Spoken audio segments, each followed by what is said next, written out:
به خدا داره مهدی میاد. به خدا آقا داره میاد.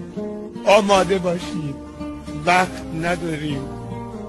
خودتون رو برای سربازیش آماده کنید، خودتون رو برای خدمت کردن بهش آماده کنید. چجور آماده؟ دست از گناه بکشید. شده تا حالا در حال قرص کردن گریه کنید؟ بیا امشب زیر دوش گریه کن. آبی که از دوش میاد بدنتو بشوره و اشکی که از چشمت میاد قلب و دلتو بشوره. بگو مهدی کمکم کن، عادت به گناه کردم، کمکم کن، دیگه حالم از خودم به هم میخوره، کمکم کن. چقدر توبه کنم و بشکنم. مهدی جان له شدم با گناه، مهدی جان دل مرده شدم، اشک چشم خشک شده، جان مادرت کمکم.